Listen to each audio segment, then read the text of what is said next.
very much, Kia ora koutou.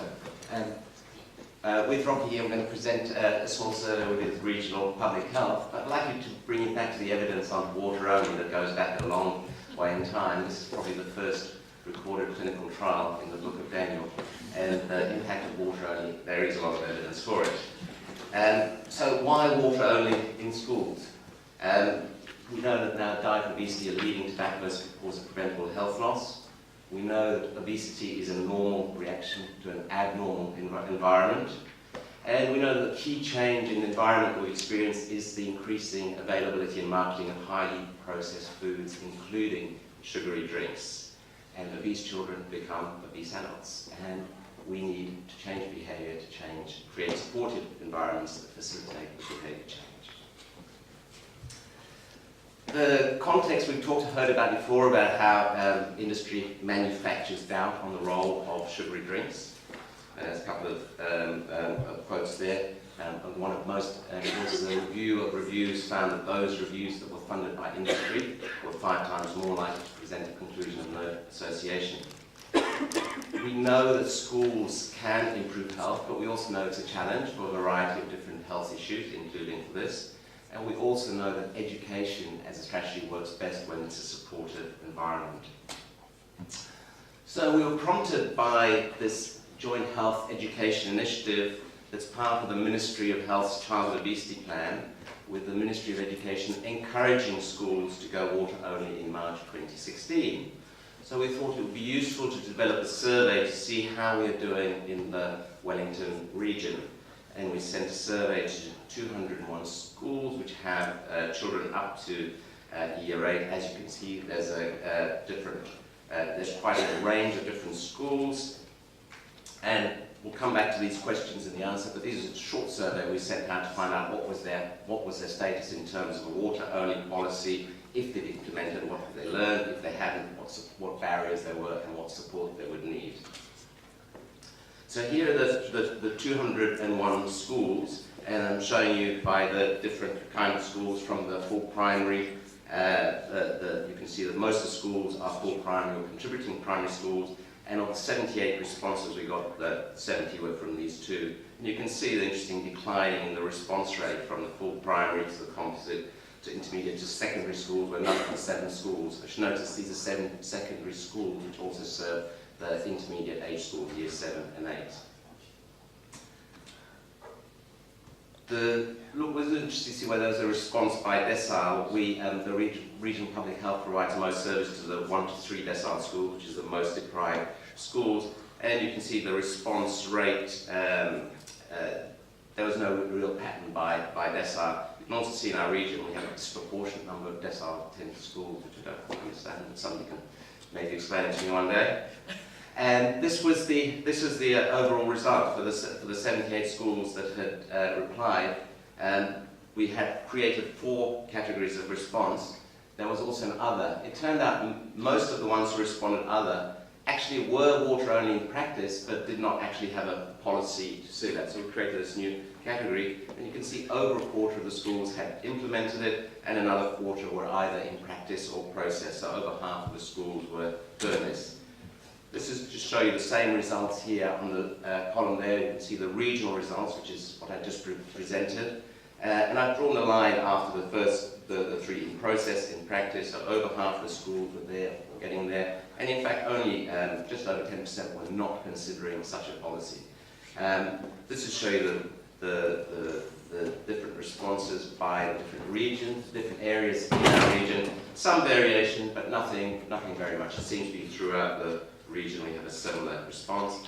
Again, there's a lot of flutter between the deciles given the small numbers, but again, no real variation by decile in terms of the water-only policy. Perhaps it looks like there's a bit of clustering of not considering in the very high decile and the lowest decile school, but I wouldn't want to over-interpret that.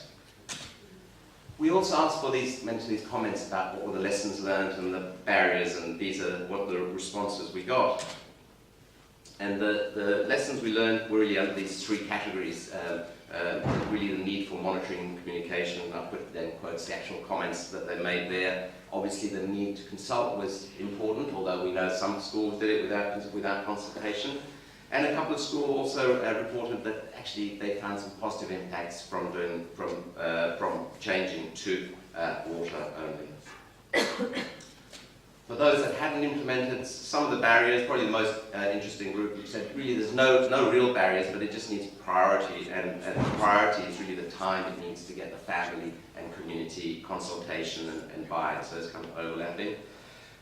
Some about fundraising, that we use fizzy drinks for fundraising. Some wanted more resource either in terms of information or just the taps and water to provide the water. And then the interesting one felt that they had no need for a policy, either because they have, feel that education has got other things to do than focus on what children drink. And sometimes they didn't feel they had a policy because they had the practice, as I mentioned before. What kinds of support would they like to consider or to implement a water-only policy? Examples is probably one of the major categories, both in terms of the policy, seeing what other schools' policies, the processes that have been used, and sharing information. An interesting response from a couple of schools was about the need for national action. That making it government as smoke-free schools are now smoke-free by government mandate. Why shouldn't schools be water-only by government mandate? Information is critical, and again, the issue of having water fountains. You can't go water only unless you have water that's not only available, but tastes okay. I think the taste of water is also a problem in some places, not to mention its microbiology. We also asked for public health nurse support, and Rocky will now take you through the public health nurse side of it. Thank you, Oz, and thank you, everyone. I'm the team leader of the public health nurses working in Lower Hutt, and we focus on the low decile schools. And as you can see, 1 in 4 schools that participated and were considering a water-only policy wanted a public health nurse support. And just to give you a little bit of background, public health nurses are in the low decile schools weekly and in the mid-range deciles every fortnight, and we operate a request only for decile 7 to 10. So we're going to need some help. I'm very pleased to say that our partners for this work going forward are Healthy Future Families, Regional Dental, Healthy Families Lower Hutt, the Heart Foundation, and of course the Ministry of Education, which we don't believe we can do without the Ministry of Ed. And as it's a health education joint approach, they're absolutely crucial. At this point, I'd like to also acknowledge Mid-Central and Whanganui DHB for a wonderful water-only toolkit that they put out a few months ago. And this group of professionals will be working with Regional Public Health to give this particular tool a Wellington flavour. Perhaps I shouldn't have said flavour. At the moment, the public health nurses are promoting the water is best messages in the schools using this toolkit, which most of you will be familiar with. It's the Health Promotion Agency Water is Best toolkit. Love it because it does illustrate very clearly the amount of sugar in terms of teaspoons of sugar in sugar-sweetened beverages.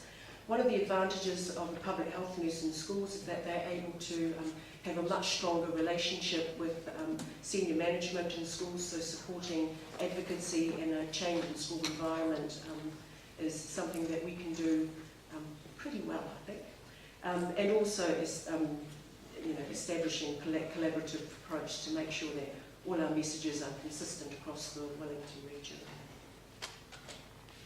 So in conclusion, we want schools to be water only. Half of them are water only. Some of the schools are, while they don't have it on paper as a policy, they are practicing water only.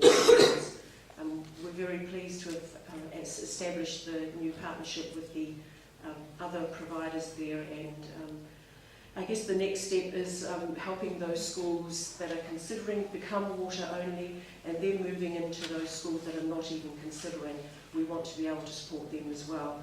And not only do we want it to happen in the school environment, but also with our communities as well. And education around the importance of water, and we want our schools to be water only, and we're aiming to have that happen in the future. Thank you, everyone.